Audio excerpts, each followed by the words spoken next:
Hey everybody, Tim here with today's episode of Star Trek Deep Space Nine, Season 5, Episode 5, The Assignment. This was a really good episode. I really liked this one. So the first thing to note is that Kira is not in this episode, which they kind of have a throwaway line how she's off with her boyfriend.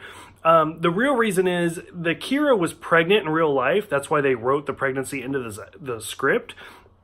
And in this episode, she had gone into labor, so that's why Kira's not in there. Or Nana had actually gone into labor, and so they kind of wrote Kira out, even though Kira doesn't give birth for several episodes later.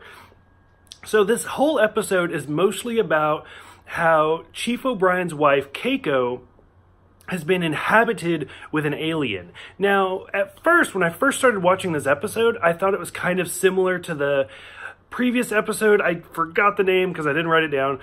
The one where O'Brien thinks that everybody else is different, but he's the only normal one, and it ends up that he's been cloned by a replicant. It kind of reminded me of that one, but it ends up being what it is for face value. Keiko has actually been possessed by this alien, and it's just ordering O'Brien to do stuff, and if it doesn't, he'll kill she or it, whatever, will kill Keiko. Now, the actress who plays Keiko is a terrific actress, and Keiko is usually an ignored character. To be honest, she's underrated.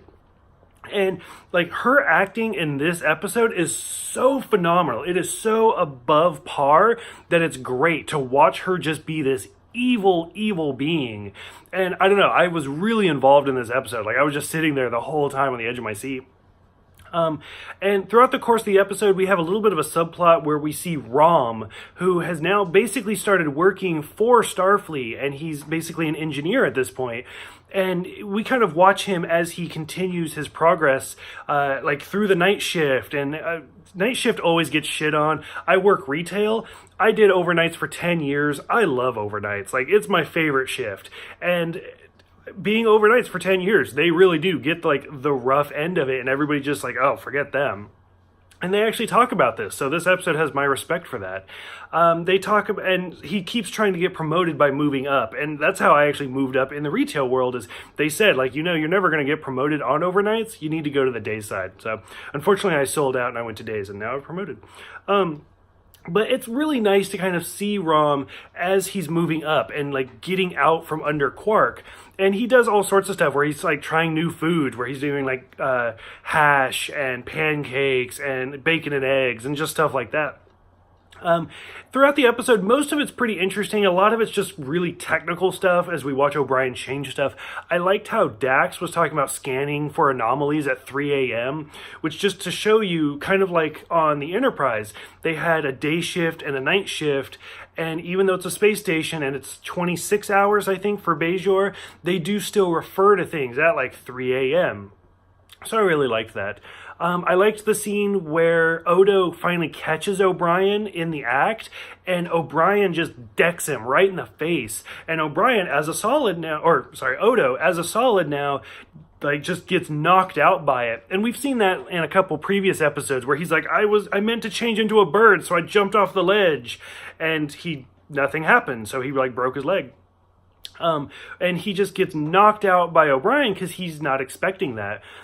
Speaking of which, the scene where O'Brien's finally about to confess to Sisko, and Keiko just jumps off the ledge and breaks her legs and her femur, and it's a dark episode, and this alien inhabiting Keiko is really twisted and messed up.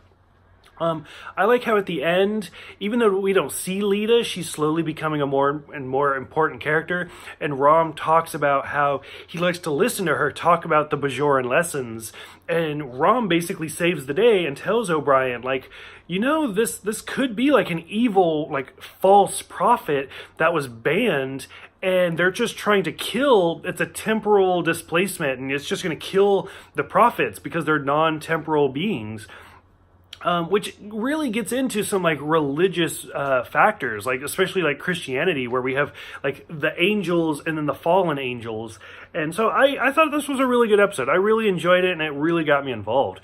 For those who have seen this one, did you like the religious aspects, or did it take you out of it? What did you think about evil Keiko? And just kind of what did you think about it over in general? So thank you guys for watching. Thank you guys for everything. And I will see you guys next time for one of my favorite episodes of all time, Trials and Tribulations.